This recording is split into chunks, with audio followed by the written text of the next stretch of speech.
জুলাইকে শুধু বক্তব্যের মধ্যে সীমাবদ্ধ রাখলে চলবে না, তাদের বিচার অনতিবিলম্বে নিশ্চিত করতে হবে।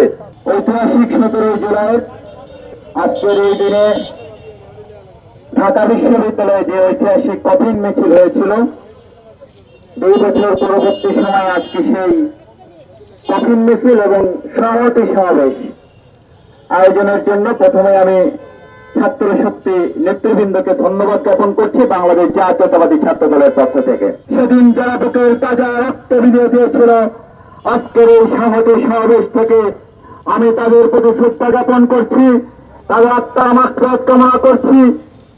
আমার যে সকল বীর ভাইরা এখন আহত অবস্থায় যারা চিকিৎসাধীন আছেন, তাদের সকলের আরোগ্য কামনা করছি। আমরা চাই জুলাইকে ধারণ করতে, যে জুলাই আমাদেরকে পথ দেখিয়েছিল, মুক্তিকামী জনতার পথ দেখিয়েছিল, যে জুলাই আজকে এরকম একটি উন্মুক্ত পরিবেশ তৈরি করেছে, যেখানে দেশের জনগণ 71 স্বাধীনতার যুদ্ধে যে বাক স্বাধীনতার জন্য, যে গণতন্ত্রের জন্য লক্ষ লক্ষ শহীদ তাদের রক্ত দিয়ে দিয়েছিল, সেই 24শে সেই জুলাই সেই গণতন্ত্রের বাক স্বাধীনতা, সাম্য, ন্যায় বিচারের বাংলাদেশ প্রতিষ্ঠার ক্ষেত্রে পুনরায় আমাদেরকে পথ দেখিয়ে দিয়ে গিয়েছে। সুতরাং জুলাইকে শুধু বক্তব্যের মধ্যে সীমাবদ্ধ রাখলে চলবে না, জুলাইকে আমাদেরকে ধারণ করতে হবে।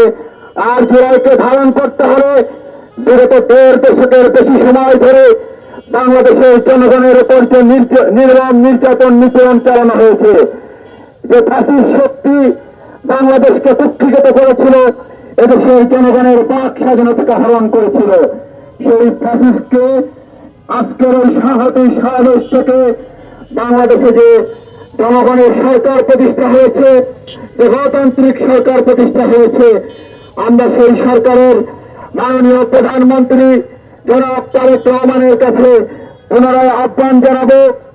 উনি ইতিমধ্যে বলেছেন যে উনি জুলাইয়ের চেতনাকে বাস্তবায়ন করার জন্য একই সাথে যেমন জুলাই 7কে বাস্তবায়ন করবে, একইভাবে জুলাইয়ের চেতনা সকলের মধ্যে যাতে দীর্ঘজীবী হয়। এই জুলাই আগস্টে যারা আমাদের মুক্তিকামী ছাত্র জনতার উপর নির্মম নির্যাতন চালিয়েছে, গুলি চালিয়ে হাজার হাজার ছাত্র জনতাকে শহীদ করেছে, তাদের বিচার অনতিবিলম্বে নিশ্চিত করতে হবে।